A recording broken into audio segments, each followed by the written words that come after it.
My husband Brian is incredibly driven. His move from a regional branch to the headquarters where I work seems fueled by a fervent desire to ascend the corporate ladder and amass wealth. Initially, this ambition made me wary of him. When we first met, Brian asked, "Linda, your father is connected to the company, right?" "Indeed, I work for the same company where my father serves as an executive." Having a relative in a position of power has led to me being perceived differently by both insiders and outsiders. However, time and again, I've proven my value through my skills and performance. Strangely, my assertive nature seems well suited for this environment. Despite my initial suspicions, Brian, with his charm and motivation, was a refreshing change from the typical office talkers. Collaborating with him was enjoyable. He was always proactive. Gradually, I found myself drawn to him. Brian proposed, declaring, "With you, Linda, I can give my all in both work and home. I believe we can make a great couple. Will you marry me?" My response was cautious. "Are you sure? I can become so absorbed in work that I may neglect you. We're both career-oriented, and our time at home may be less than conventional. But we trust each other, and we enjoy our moments together." Despite our reservations, we were happy. However, this spring brought an unexpected twist. Brian was to be transferred alone to another regional branch. He was deeply disappointed, and I felt it was unfair, considering we were newlyweds. But I heard it was a critical assignment that could lead to a promotion, and he should return to headquarters in about a year. Thanks to today's technology, we can video call via computer or smartphone. We spend less time together anyway, so managing feelings of loneliness and distance seemed possible. It's been about 3 months since Brian moved. We video call once or twice a week to catch up. The world is convenient now. With careful scheduling, we don't feel as lonely. During one call, I casually mentioned visiting him during summer vacation. Brian responded uncertainly, mentioning his non-stop workload. "It seems leading a project is exhausting." I trust my husband's words, yet I can't shake this lingering sadness. Suddenly, a thought creeps in about the interior of Brian's rented apartment, beyond what fate should determine. Perhaps he's too busy to clean properly, I initially rationalize. But as I glance at the tidy portion of the room visible on the screen, I'm struck by its unexpected neatness. It's impressive how he manages amidst his busy schedule. Just as I'm about to praise him for it, my eyes catch sight of an unfamiliar bag at the edge of the screen. I'm speechless. Clearly a woman's item, even someone like me, not particularly up to date with trends, recognizes it as a high-end brand. "Hey, what's that bag?" I ask, unable to ignore it. Brian glances over his shoulder quickly, his response a tad flustered. "Oh, it's a wedding anniversary gift. Since we don't get to see each other much, I wanted to give you something tangible," he explains. "I thought it would suit you. I ordered it online, so I wanted to unbox it as a surprise. But I guess I messed up. I'm sorry." "It's fine," I reply, forcing a smile, unhappy and looking forward to its arrival.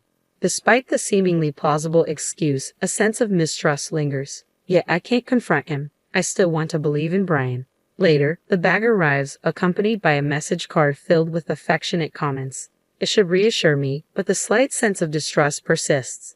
Months pass, life becomes accustomed to Brian's absence, and our communication through video calls becomes routine. Then, on one ordinary day, I find myself contemplating, "Wow, Brian, I should get going," I say, sensing the conversation winding down. "Yeah, it's getting colder, so be careful not to catch a cold, Linda," Brian replies, concern evident in his voice. "Thank you," I respond, ready to end the call. Just then, the doorbell rings. "What's wrong?" Brian asks. A courier has arrived. You can hang up the call, Brian. See you later. Thanks," I say quickly, rising from my seat and heading to the entrance. Focus on receiving the package, I don't realize I haven't ended the call or that the screen is still on. Retrieving the package, I return to my room, only to find Brian's face still on the computer screen. I guess this is the end of the call," I start to say when something unbelievable catches my eye. I instinctively cover my mouth with my hand. On the other side of Brian's desk, there's a bed, and an unknown woman sits upon it, bathrobe-clad despite the daylight. Even more shocking, the same bag I received as an anniversary present lies beneath the bed. Memories of a long-forgotten suspicion resurface. Brian had indeed brought another woman into his apartment, not just once or twice. She seems completely at ease, playing with her smartphone. "You seem to be having so much fun chatting with your wife," the woman says, a mocking cackle in her voice, unaware that I'm listening. That might be true, but she's not here now, Brian replies, a grin on his face. You're such a jerk, the woman retorts. The real jerk is you, leaving your bag out in plain sight. I had to buy the same bag just to camouflage it. It was expensive, you know. That's your own fault. It's a shame that a luxury item like that is wasted on her. She has no sense of fashion. As they continue their banter, I can't bear to watch any longer. I shut down the computer, unable to put my feelings into words. Regret flooded over me. Was the bag Brian gifted me truly an anniversary present, or merely a cover-up for his infidelity? Brian, you're really the worst, I muttered, the insult escaping before I could contain it. It wasn't something I wanted to say. As for that girl, there was something familiar about her. I realized with a jolt she's the daughter of the executive vice president who joined the company this year. The audacity to whisk her away to the countryside for a clandestine rendezvous. It was quite an elaborate affair. But somehow, it all made sense. I couldn't help but chuckle bitterly. It's a typical choice for an ambitious man like Brian. After all, I too am the daughter of a high-ranking executive. It seemed fitting for Brian to choose a mistress who could prove useful in some way. I couldn't believe in anything anymore. I thought he loved me for who I am. Just as I started to tire of feeling angry, an unforgiving feeling settled in. I couldn't forgive him now. So, I decided to uncover the truth. A few days after that shocking video call, Brian suggested we spend some leisure time together. Perhaps he thought it would look bad if we didn't pretend to be friendly from time to time. With a feigned eagerness, I agreed, clutching the purse he had given me. I visited the apartment he had rented. Wow, I keep it pretty clean, don't I? I'll go get us some iced tea, Brian remarked, heading towards the kitchen, unaware of my internal turmoil. I seized the opportunity and took action. Quietly, I placed the coin purse, matching my bag, inside the cupboard of Brian's computer desk. Unbeknownst to him, the coin purse contained a bug, an advanced model with exceptional battery life. It would capture sounds for several days without leaving any evidence. I assumed Brian might notice it eventually, but with his mistress owning the same model, distinguishing ownership could be tricky. Nonetheless, if he did notice, I would need to find another approach. If not, it would be a win for me. Excitement brewed within me as I anticipated the information I could gather. When the battery was close to dying, I planned to call Brian to confirm, pretending to have misplaced the coin purse. I seem to have lost the coin purse you gave me. Do you have it over there by any chance? I would inquire. Oh yeah, it was wedged in the drawer of my desk. You're so clumsy, Brian would likely respond, oblivious to the bug's presence. From his casual reply, I inferred that he hadn't opened it. Requesting its return would ensure it was back in my hands within days. Nervously, I played back the audio, and there it was, clear as day. Brian and the executive's daughter engaging in an illicit affair, their voices intimate. Armed with this evidence, I hired a private investigator to delve deeper. What he uncovered shocked me. Brian wasn't just involved with the executive's daughter, he had numerous affairs. Daughters of board members and department heads were among them. As for me, I began to see sides of Brian I never knew existed. Listening to his colleagues reveal his recent struggles with performance and increasing stress. It seemed his focus had shifted from work to networking, realizing his efforts alone were no longer sufficient. I genuinely feel sorry for him. Failing to perform at work can be a bitter pill to swallow. However, his professional struggles have nothing to do with his betrayal of me and his affairs with other women. Furthermore, it appears he's using these women as stepping stones to advance his career.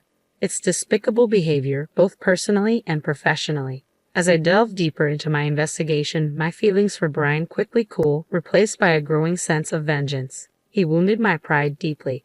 Ryan's work assignment away from home ended sooner than expected. Less than a year later, he returned home, and to celebrate his return, I arranged a party with both our parents, complete with a lavish feast delivered to our door.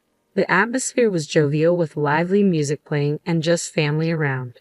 Then the music slide changed and I heard my own voice echoing from the speakers. Ryan's conversations with the executive's daughter, since to the music player, filled the house. Ryan turned pale, confused, and flustered. "What's this, Linda?" he stammered. I had already briefed my parents about the situation, but Brian's parents were in a state of panic upon hearing their son's voice intertwined with a woman's they didn't recognize. They confronted him, demanding answers. "Brian, what's the meaning of this? Surely, you're not cheating on Linda." they pressed, their voices laced with concern. I played the audio recordings of Brian's conversations with the other woman, obtained with the help of the investigator. Finally, Brian realized that I knew about his affairs. "Linda, you knew everything, didn't you?" He trembled, turning to me with a question, his face pale. Despite his fear, I smiled. "Why not consider marrying the CEO's daughter next? That'll land you the CEO position in a snap," I suggested, a bitter edge to my tone. Brian's face fell, his despair evident. "You also prefer a successful man on the fast track to promotion, right? It was a necessary step for my career. Please overlook it," he pleaded, clinging to me. "But what about us? Is our marriage just a step towards your success?" I challenged, my voice tinged with hurt. "No, that's not it at all," Brian insisted, though his words seemed forced. "You're special." Despite his reassurances, Brian appeared flustered. My father stepped in, his gaze piercing. "Brian, did you approach my daughter to take advantage of my position? Tell us the truth." Brian hesitated before confessing. "Initially, it was about getting ahead. Even though other women were merely tools for my advancement, I am truly serious about Linda. I promise I won't cheat again. Please forgive me this time. I want a chance to make it right." It was difficult to discern if he was lying or telling the truth. After such blatant infidelity, even when he claimed I was special, trust was hard to come by. "It's not my place to decide," my father continued. "It's up to Linda. But I can't accept you as my son-in-law. I despise you." Even Brian's own parents, doubtful of their son's honesty, expressed their disappointment. "We want to believe in you, but it's hard to believe that Linda is truly special to you," they admitted. My father's words stung, but it was clear that the disbelief of Brian's own parents hurt him the most. Despite their opinions, the decision to trust Brian or not was mine alone. In the end, I chose honesty about my feelings. I can't trust a man who has repeatedly lied to me, deceived me, and even ridiculed me with another woman. While I value my work and appreciate professional success, I've always aimed to achieve it on my own merits. I would never stoop so low as to use someone else for my own gain. But I'm telling you that you're different. Why are you abandoning me? We're married, aren't we? If you truly cherished me, why would you give me the same handbag that you gave to the woman you're having an affair with? And on our anniversary of all times, I confronted Brian, my frustration boiling over. "Stop making a fool of me. I don't want to share a family with a lazy man who depends on others to get ahead. I want a divorce." With those words, it seemed Brian had given up. His shoulders drooped, and he began to sniffle out of frustration. He had just lost his most convenient stepping stone for his career, and it served him right. Exhausted, Brian was taken home by his parents, and it was unlikely he would ever return to our home. True to my word, I followed through with the divorce. After exposing Brian's wrongdoings to all the women involved, he was sued not only by me but also by all the women he had affairs with. Unable to pay all the settlement money, he was forced to sell all his properties and even had to take on debt. Brian would likely lose his freedom for a while, paying back his debt. He voluntarily resigned from his company, but in reality, he was practically fired. Once the rumors of his actions reached the higher-ups, it was inevitable they would be furious. With rumors spreading around the office, he probably felt uncomfortable as well. Currently, he's working in a small factory, diligently paying back his debt. His parents came to apologize and told me about his situation. As for me, I have no intentions of ever meeting him again. Of course, I received alimony from Brian. Surprisingly, when I sold the handbag, which was the same as his mistress's, I was shocked to find it fetched almost the same price as a new one because it was barely used. It felt like a little bonus. After separating from Brian, I began to contemplate what marriage really meant and what's important in life. While my work remains crucial to me, I don't discount the possibility of having a family in the future. I might use the money from selling the bag to pamper myself a bit and prepare for a new romance, as I had to work today.